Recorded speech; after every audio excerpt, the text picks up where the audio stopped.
Hey everyone, thanks for stopping by the standby phase. We've got another deck profile for you to check out today. This is one that I've been experimenting with. It's topped a lot on regionals actually, recently topped at the YCS. I put together a budget version of DDD that I've been testing at locals. It's actually been very successful for me. It's, naturally a very heavy combo deck, but if it goes uninterrupted, it might be the best break my board deck in the format right now. So let's jump into this thing. Again, this is not the top tier DDD deck profile or anything like that. This is a budget player's build, but it's been very successful for me. All right, so let's jump in the profile. Pretty standard here. We've got 3 Kepler, best card in the deck. We've got 3 Griffin, 3 Copernicus. I'm also running 3 Slime. You see that in the video? Yeah. Mm-hmm. So we'll get our 3s out of the way. Now that everything's been reprinted and goes from the past, it might be like the best budget deck that you can get. Oh, you think? Oh yeah, dude, like all the holographic printings are pennies now, I'm running 2 Orthos because it's the natural in archetype spell and trap card removal, especially with Mystic Mine being the way that it is. It's pretty good knowing that I can just, my opening hand, I can just place this, pop the Mystic Mind, and then proceed with my combo. So this deck doesn't just auto lose to it. Now I do side in other spell and trap removal, of course, but that's just my opinion. My personal preference, I'm actually running 2 Lamia. Most deck profiles are only running 1. I like 2 because it gives me an extra avenue to play through interruptions if I get hit with 2 hand traps or 3 hand traps or something like that. I can at least get something on the board. That's purely all that it is, just to help play through interruptions. Excuse me. Of course, the 1 Necro Slime, 1 Vice Typhon, standard. For my scales, I run the Cerberus and King Rage, and the Ragnarok. Any particular reason why you run those versus others? Ragnarok is a free special summon. I run these 2 specifically for Kepler. Let's pull him out real quick, naturally. There he is. So, since he's only level 1, the combo I need, the primary combo, which I'll do a test hand after the deck profile, I need him to be a level 4, which is why the Cerberus is here. And I have to have the Rage because he's a scale 0, when he's the only way that I can get Kepler from the extra deck back on the field when you penalty summon. Gotcha. So that's why I run those. For hand traps, I only main deck 9, 3 Ash, 3 Effect Vader, 3 Ghost Spell, just for the versatility. Ghost Ogre. Oh yeah, did I say Ghost Spell? Yeah. Ghost Ogre, yeah.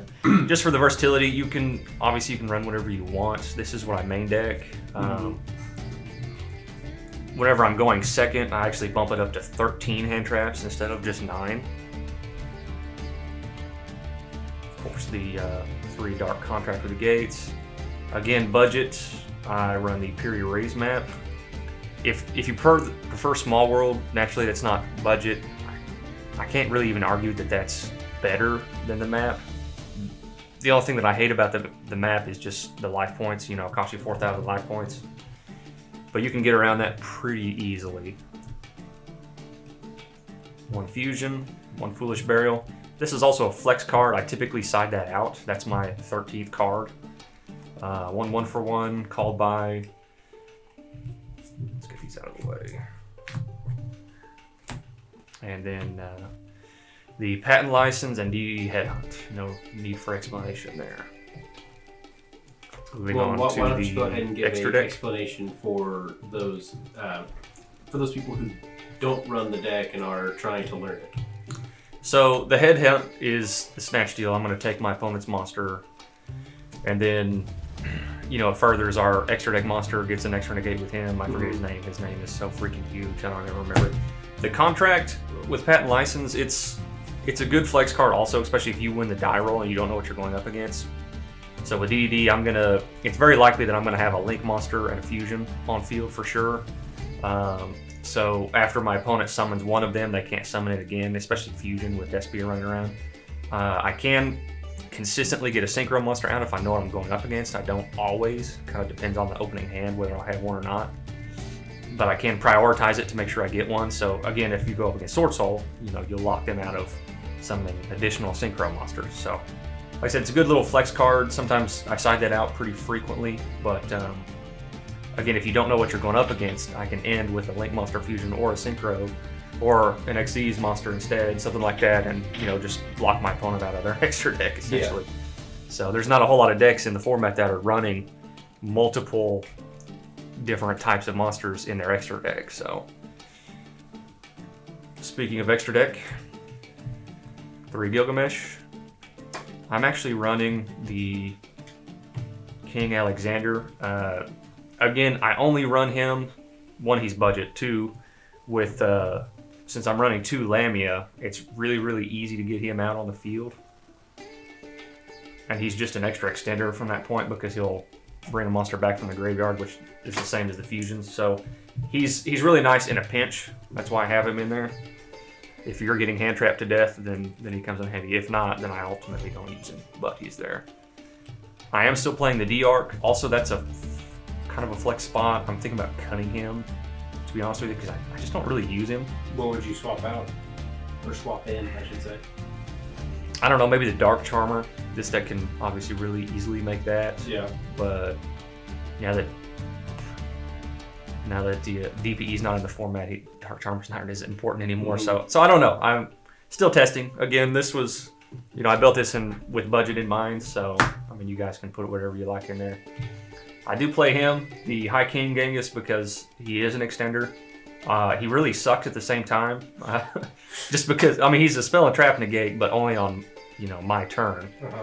If he'd be perfect if he was a spell and trap negate on your turn as well. So, but it's a love and hate relationship. Of course, the 2 King Genghises.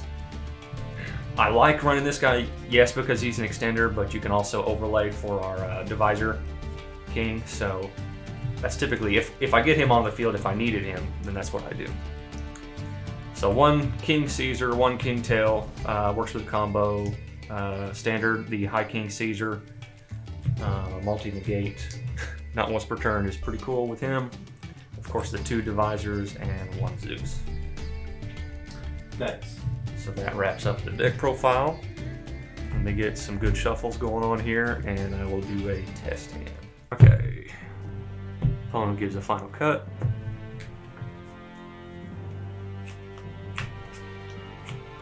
Okay. It's interesting. Wow, okay. So period raise map is useless. Okay, so this will be my hand. Let's move this up a little bit. Alright, so for starters, since I opened the Kepler, I'm not gonna use the raise map at all. See if my opponent has any hand traps. I'm gonna open up a Foolish Burial just for kicks. Also, since I opened the Necro Slime, I'm just going to send the Swirl Slime to grave. Make sure that's in frame there. Alright, so I'm going to normal summon Kepler. Kepler's effect is going to add our contract, Dark Contract. Let's activate it right away. It's going to grab our Griffin from deck to hand. So now we have 2 different avenues we can do. I can either banish the slime, the Necro Slime. Since we have the Griffin, I'm going to wait and use its effect when it's pen summoned to draw. So I'm just going to special the Griffin instead.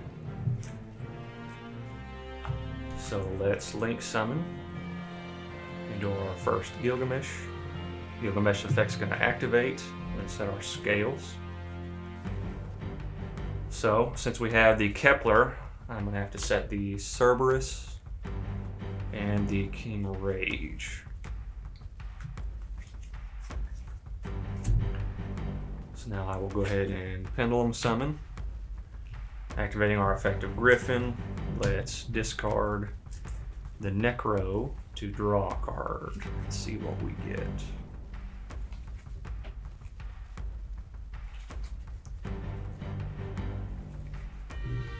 Would you like to cut? Sure. Okay, so we You draw. Wow. Come on. Okay, so whatever. So basic combo anyways. I'm going to activate Cerberus, change his level to a level 4. Now I'm going to overlay into our Caesar. You can automatically go into our King Tell, activate the Tell, detach to burn my opponent for 1,000. I mostly just like to do that as a reminder to send Griffin to grave. I mean, other than that, it's just 1,000 life points. It's not a big deal. So here, I'm going to link summon for our second Gilgamesh. I wish DDD had a second link monster for this exact reason. So we're going to activate our King Tell when it's sent to the graveyard. I'm going to send a DDD monster from our deck to grave. And that is going to be our Typhon. So now, I'm going to activate that Necro Slime. Banish the Swirl Slime. That is going to special summon our first King Genghis. Activate Typhon. Banish Id and the King Tail. We don't need that anymore either. That will special summon. Here I can do the High King Genghis chain to activate to special summon our Griffin. Griffin's effect is going to add our Headhunt right there.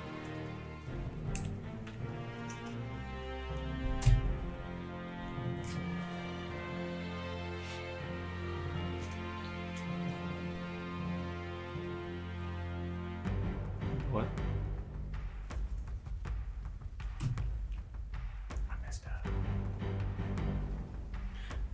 I did it again. What'd you do?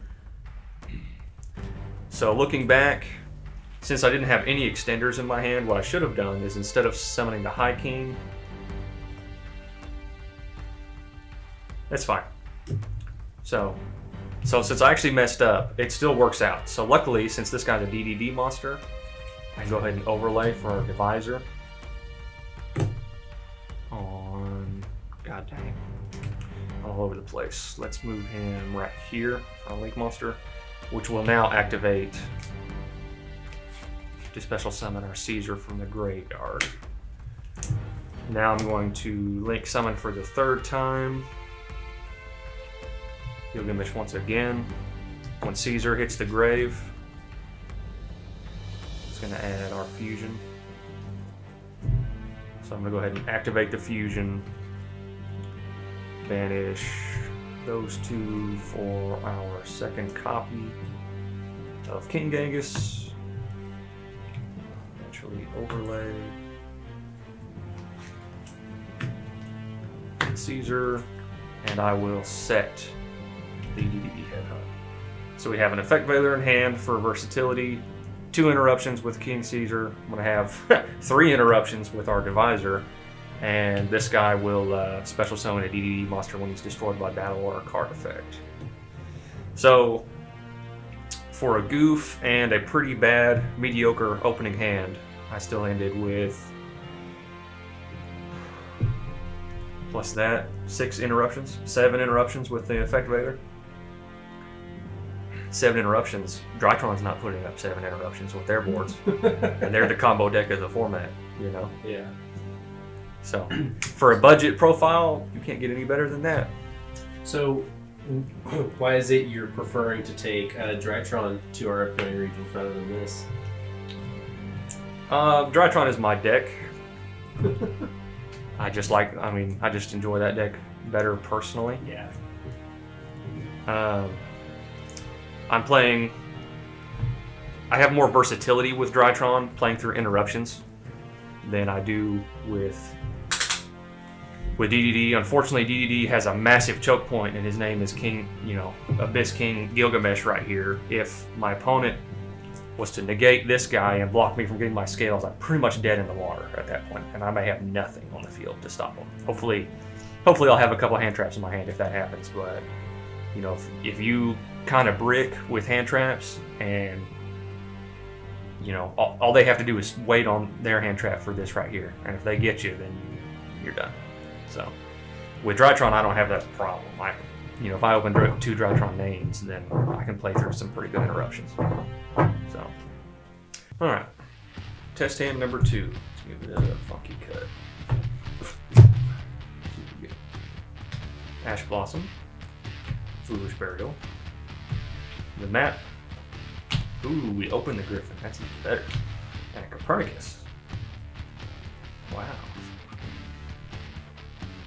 So, since we did our first combo with Kepler,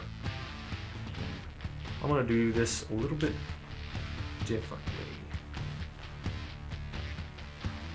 I'm going to go ahead and activate the map. Even though I have these starters in my hand, I'm gonna do it for the map first, just to hopefully bait out one of my opponent's interruptions or hand traps if they have one. So that I'm gonna pay the 4,000 life points, and let's get our Kepler. Gonna normal summon the Kepler. Put him right there. Kepler's effect will get us our Dark Contract card. I'm gonna activate the Dark Contract. So this time, since I already have a Griffin, I'm going to add the Swirl Slime instead.